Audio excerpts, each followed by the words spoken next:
Hola queridos amigos, me da muchísimo gusto poder compartir con ustedes en este momento. Mi nombre es Elizabeth Orozco, soy colombiana, mi especialidad es la personología y en este estudio que he tenido de la personología he logrado estudiar durante muchísimos años otras ciencias como el Ho'oponopono, las leyes universales, la cábala, los chakras.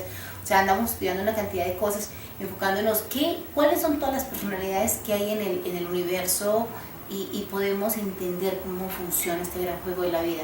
Y de tantas cosas que he estudiado, una de las cosas así como que me impactó fuertísimo fueron las leyes universales. O sea, para mí en lo personal es como el kinder de la espiritualidad. O sea, si no tenemos las bases de las leyes universales, va a ser muy difícil que podamos entender y comprender paso a paso cualquier otra filosofía.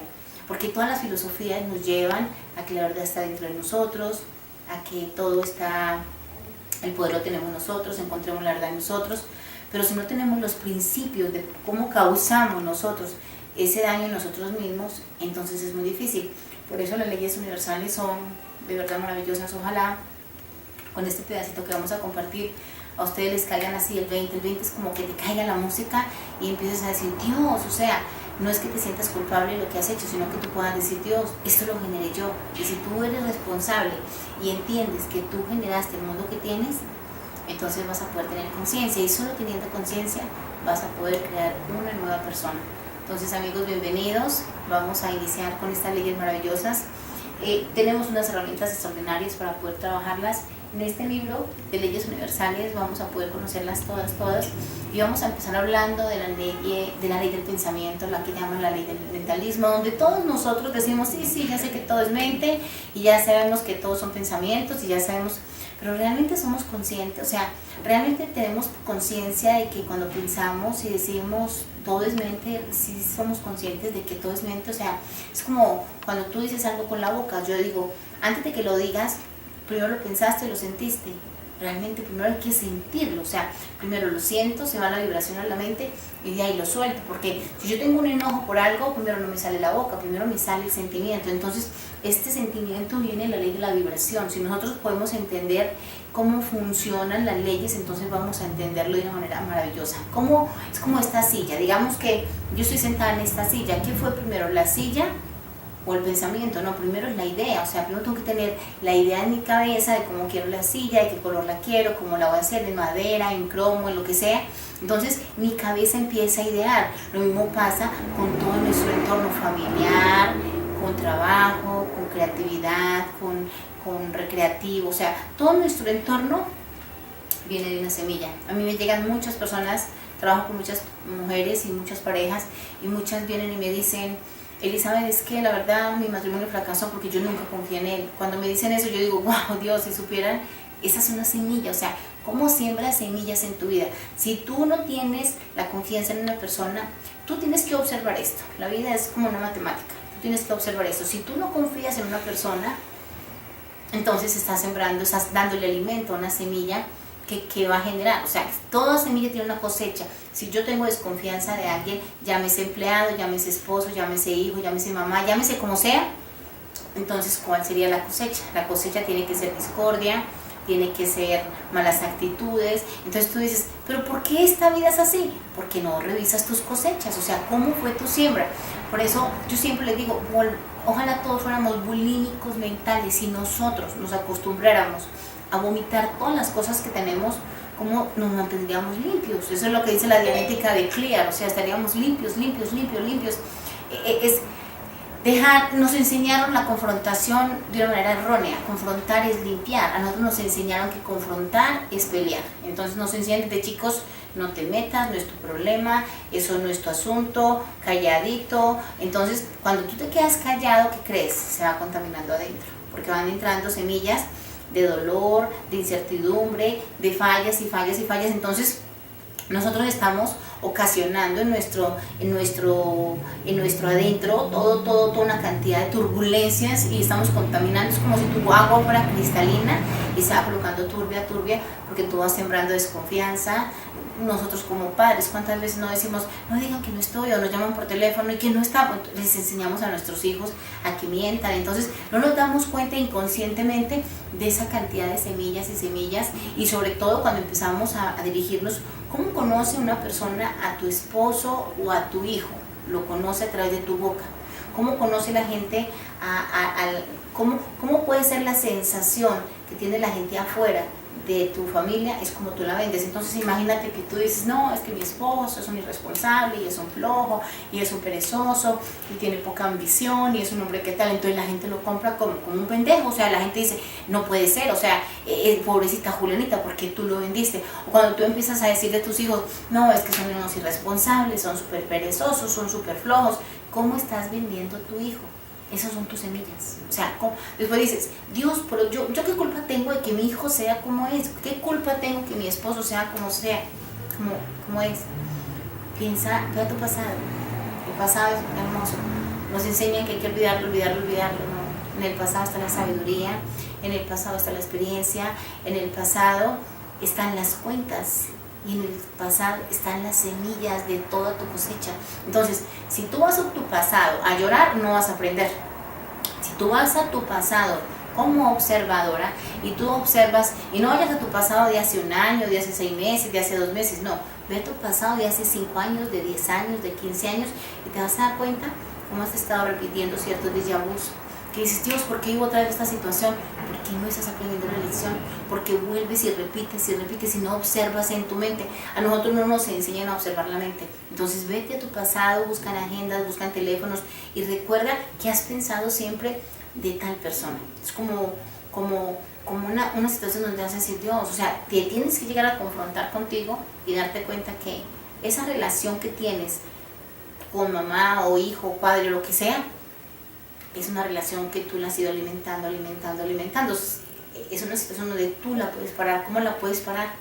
Hay 3 puntos extraordinarios para uno parar la mente y para uno poder organizar sus pensamientos. Y uno es detectando el pensamiento. ¿Qué puedo hacer si yo detecto y digo, Dios, yo siempre estoy pensando mal de esta persona, siempre estoy pensando mal, siempre la estoy criticando, la veo y me irrita, la veo y me molesta? Entonces dice la ley del pensamiento, la única manera en que tú puedes cambiar ese pensamiento es sustituyéndolo por otro. Si tú empiezas a sustituirlo, ¿cómo lo sustituyes? A través de la repetición. ¿Qué sistema tienes en tu vida mental? O sea, ¿en qué forma alimentas tu mente día a día? La mente tiene que alimentarse paso a paso. Y es, tú fallas en tu vida por tus hábitos. Tú fallas o triunfas por tus hábitos. Entonces, ¿qué hábitos tienes en tu vida?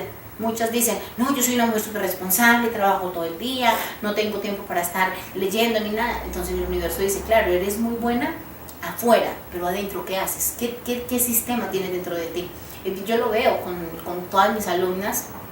Yo me quedo impresionada porque trabajadoras, unas mujeres súper emprendedoras, unas mujeres súper trabajadoras y que realmente ellas dicen, soy una mujer súper responsable, pero a la hora de ponerles una tarea les digo, regálense una hora diaria, una hora donde van a estar disfrutando cada una con ustedes mismas y como que no se gustan porque les cuesta pasar esa hora, les cuesta, o sea, tienen 1000 pretextos y de 24 horas al día tienen 1000 pretextos para no disfrutar ese tiempo contigo. O sea, si tú pasaras una hora contigo, conversando contigo y te dijeras, hola, ¿cómo estás? ¿Cómo estuvo tu día? Dialogando contigo en un diálogo del silencio. La mejor forma de comunicarse es a través del silencio, porque tú estarías en ese diálogo interno observando lo que piensas, lo que dices, conversar. Tú sabes la verdad de ti, nadie más la sabe. O sea, tu marido te conoce de una manera, tus padres te conocen de otra, tus amigos de otra, pero tú tienes la verdad de todas esas verdades. Entonces, tú tienes que llegar y confrontarte y hablar contigo y decir, hola María, hola Juanita, hola Olga, ¿cómo estás? Y pedirle perdón, o sea, decirle, tú sabes qué daño te he hecho, los alimentos malos que te he dado, las malas relaciones, las malas decisiones. Conversar, sácala y empieza a trabajar. En el Ho'oponopono nos enseñan que nuestra intuición viene de nuestro pasado, de nuestras memorias. Nosotros tenemos que empezar a crear cosas nuevas, que es la inspiración, y la inspiración viene de lo nuevo. De lo nuevo solamente viene cuando recuperas ese niño interior. ¿Cómo sabes que estás recuperando ese niño interior? Cuando te sorprendes. Cuando tú haces esto, ¡ah!, es porque estás en una nueva situación de sorpresa. Los niños se sorprenden todo el tiempo, los adultos perdimos el factor sorpresa ya cada tiempo. Entonces, una de las mejores maneras de nosotros poder empezar a trabajar en la ley de pensamiento es cuidando, es observando, es escuchando en tu interior, y te vas a sorprender y vas a tener la responsabilidad de decir, Dios, mi hijo es lo que yo he creído de él. Si ustedes creen eso, wow, si ustedes lo entienden, o sea, dices, ¿cómo puedo tener yo la responsabilidad de que mi marido sea tal persona?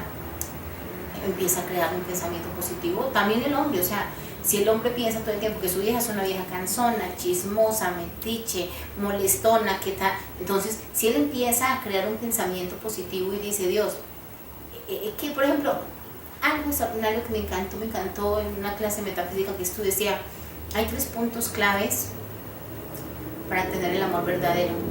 El primero es la admiración. Tengo que admirar a la persona que amo. No solamente hablo de un marido o de un novio, no. Mi hijo, mi padre, mi madre, a mí misma. O sea, qué tanto admiro a la persona que yo soy, qué tanto admiro a mi pareja, qué tanto admiro a mi hijo. Entonces, el primer punto, admiración. El segundo punto, edificación. ¿Qué es la edificación? La edificación es construyo. De mi boca solo voy a hablar cosas constructivas. No significa que no esté aceptando lo negativo. Por lo negativo, ¿acaso nutre? ¿Acaso me va a beneficiar hablar lo malo de él? No, empiezo en mi mente a construir a ese hijo extraordinario, a esa pareja extraordinaria, a esa madre extraordinaria, a ese padre extraordinario. Entonces, si de mi boca siempre edifico, entonces voy a darme cuenta que mi entorno va cambiando. Y el tercer punto, la comunicación. Si yo puedo tener la facilidad de confrontar proactivamente, no reactivamente. Si yo confronto con enojo, yo voy a confrontar a un hijo o a una pareja enojada, entonces lo más normal es que haya una reacción. Y entonces, aparte reactiva, lo más probable es que se convierta en una confrontación, pero terrible. Pero si yo confronto en base al amor, ¿qué es confrontar en base al amor? Imagínate que tú tienes un problema con una amiga y tú le dices a tu amiga, te cuentan un chisme, ¿cómo te parece que esta fulanita hizo esto? Y tú furiosa llegas y llamas a la fulanita y le dices, ¿cómo que tú estás hablando mal de mí? ¿Qué eso? Entonces la otra siente tu energía toda agresiva. ¿Qué crees que va a hacer? Pues te va a contestar reactivamente.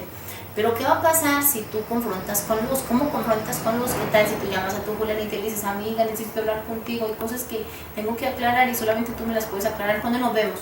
Y cuando te veas con ella, le dices, amiga, es que imagínate que me dijeron esto y esto y esto y esto. O sea, eso es dar la oportunidad a una confrontación con luz. Pero si ustedes creen toda la basura que les cuentan, entonces no van a confrontar, no lo van a hacer correctamente. Entonces pasa lo mismo, o sea, todo lo que te moleste de tu hijo, de tu pareja, de tu familia, de la persona que sea, tranquilízate, ponte paz, respira profundamente, la respiración te va a dar la paz y ya luego organizas tu confrontación en la luz y te vas a sorprender. Admiración, edificación y comunicación, las 3 claves para el verdadero amor hacia donde sea, pero sobre todo, qué admiración hacia mí, qué tanto edifico a mí misma y qué tanto me comunico a mí misma. Si yo no me sé admirar, si yo no me sé edificar, si yo no me sé comunicar, entonces mi comunicación afuera es falsa. La verdad viene de adentro. Afuera podemos montar mundos muy diferentes, pero lo verdadero está adentro. Y si yo adentro estoy bien, mi exterior está bien. Entonces, ¿qué tenemos que hacer? Confrontarnos. Antes de confrontar afuera, tienes que confrontarte tú. Y es fácil, es simple. Regálate una hora diaria. Paso a paso, paso a paso, paso a paso. Métese en mi face. Me dicen, Eli, yo quiero empezar a confrontarme. Y yo te voy a pasar paso a paso, paso a paso. Tengo muchas herramientas en el Face, tengo muchísimos álbumes en el Face con diversidad de temas. Y te voy a poner tareas, paso a paso, paso a paso, paso a paso. Y vas a encontrar que tú eres tu mejor maestro, que solo tú puedes encontrar la luz en tu camino. Y lo más extraordinario es que tú decides cómo alimentar tu mente. Te invito a que alimentes tu mente, a que la organices, a que la sistematices y que si algo vas a tener en tu mente sea lo que tú controlas, no lo que... Por eso dice, ¿quién controla tu vida? ¿Tus emociones o tú? ¿Qué creen que quién la controla? Siempre son las emociones. Entonces que a partir de ahora tú digas, si voy a tener emociones, las voy a controlar yo. Tú vas a decir, Elizabeth, es muy difícil, es imposible no enojarse o no es imposible estar uno triste. Claro que sí, sí es imposible no enojarse, ni estar triste, ni tener orgullo, ni tener el ego. Pero si lo puedo controlar. ¿Qué tal si yo te digo, estás triste? Y te digo, ¿hasta cuándo? Y tú dices, no sé, pues ¿a dónde chingados llegas? O sea, no puedes llegar a ningún lado si no sabes. O sea, el no sé lo tienes que quitar de tu boca. O sea, ¿qué tienes que hacer? Tienes que decir, imagínate, yo por ejemplo voy a un aeropuerto y digo, señorita, ¿para dónde? Véndame un tiquete. Y la señorita me dice, señora, ¿a dónde? Y yo le digo, no sé, ¿a dónde llego? no llegó a ningún lado, así pasa igual con nosotros. Entonces, ¿qué tienes que hacer? Yo tengo la clave, y la clave se llama tiempo. Si hay un juego en esta vida, es el tiempo. Si nosotros empezamos a esa pequeña emoción, a ponerle tiempo, te vas a sorprender. Tú estás triste, agarras tu reloj y dices, Dios, no puedo evitar esta tristeza que tengo en mi corazón. Dios, no puedo evitar este enojo que tengo en mi corazón. Entonces tú dices, ok, voy a dar tiempo, voy a llorar media hora. Y cada 2 minutos vas a mirar el reloj. Voy a estar enojada media hora. Y cada 2 minutos miras el reloj. Cada 2 minutos ves que pasaron 2, pasaron 4, pasaron 6. Y te puedo asegurar que no llegas a la media hora. No llegas a la media hora porque ya entiendes el juego y dices, es como si hubiera un Dios y un diablo, y el diablo dijera, ¿cómo así? Ya no va a perder el tiempo, ya no va a durar 3 días enojada, y ya no va a durar 10 días con tristeza, y no va a durar otros 10 días con depresión. ¿Qué siembras cuando estás en depresión? Nada. O bueno, sí, siembras depresión. ¿Qué siembras cuando estás en tristeza? Tristeza. ¿Qué siembras cuando estás en frustración? Frustración. Entonces, ¿qué crees que vas a recoger mañana? Tristeza, frustración, y tú dices, Dios, ¿por qué tengo la vida que tengo hoy? Chécate tus siembras. ¿Qué hiciste cuando estabas triste? No, es que estuve en depresión 2 años, entonces no se queje porque estuvo sembrando 2 años de depresión. Entonces sea responsable y asuma las consecuencias y empieza otra vez. No puedes evitar lo que ya sembraste, pero sí puedes empezar a controlar lo que siembras a partir de ahora, porque lo que sembraste ayer es tu hoy y lo que siembras hoy es tu mañana. Un abrazo para todos, un feliz día, que estén disfrutando, que estén felices, que estén contentos, que cada día aprecien muchísimo, muchísimo estar vivos, el estar escuchando esto, y si te llegó es porque es tu momento. Un beso para todos y que Dios los bendiga. Los amo.